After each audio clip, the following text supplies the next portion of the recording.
18. To give subtlety to the simple. June the 7th, 1955. Good morning, friends. Last week we saw that the central teaching of the book of Proverbs is the meaning of wisdom. This morning, let's look at the audience to whom Solomon spoke. He speaks, he says in Proverbs 1:4, to the simple, and his purpose is to give subtlety. The aim of the book of Proverbs is to speak to the simple.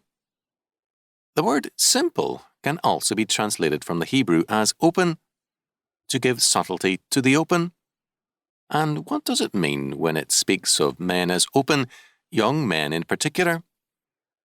We are open when there are no fences in our lives.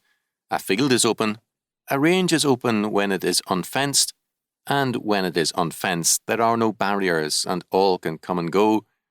An unfenced range is open to everyone. Everyone's stock goes into it. Anyone can ride across it or walk across it. It is common property. And when we are simple in the scriptural sense, when our lives are open, we become a thoroughfare to the whole world.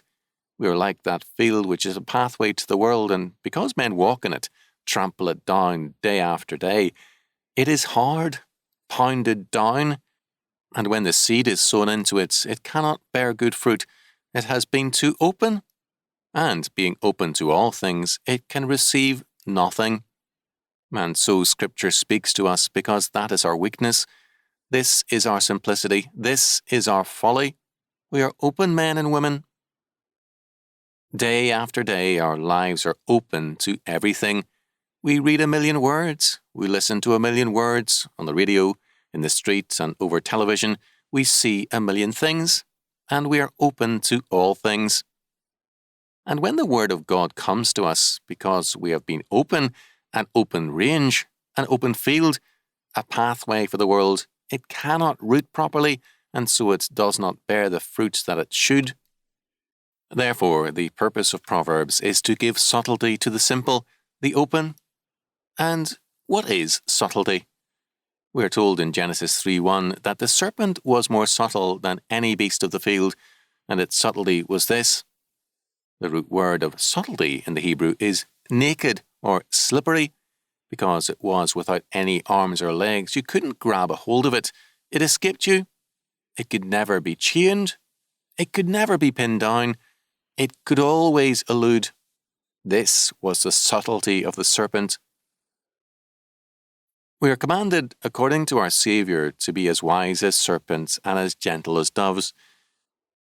To have that kind of subtlety that takes us through this world without being pinned down by all the words, the sights, the opinions of this world. If we are open to them, we are hardened by them. But if we are subtle, we escape being imprisoned by them, marked by them, and trapped by them. And so the purpose of Proverbs is to give subtlety to the open, to give to the young man knowledge and discretion, so that he might walk according to the will of the Lord. The fear of the Lord, as we are told in verse 7, which is the key verse in the book of Proverbs, is the beginning of wisdom. Wisdom is the highest good to be attained. When we go back into ancient history, we see that Greece sought beauty, and Greece indeed gained beauty in stone and left for the entire world a heritage of magnificent beauty and statuary in marble. But its own soul, its own life, was nothing but ugliness. Greek civilization was tainted by all kinds of uncleanness, moral perversion, slavery, contempt one for another, and the beauty it gained in stone it lost in its own soul. Rome, on the other hand, made its ideal dominion and law, and it established a great empire on those principles. But Rome lacked dominion over itself. It could not rule over itself, though it ruled over all the world, and long before the barbarians conquered Rome, Rome had overthrown itself. The worst barbarians ever to walk through the streets of Rome were the Romans themselves. The Lord gave to Israel and to us not any of these standards that the world seeks and desires, law, dominion, beauty, but rather wisdom. And wisdom is the fear of the Lord. And if we walk according to this knowledge, we have dominion over ourselves, we have the law of God working in our lives, we have the beauty of His holiness ever present within us. The fear of the Lord is a complete devotion to Him.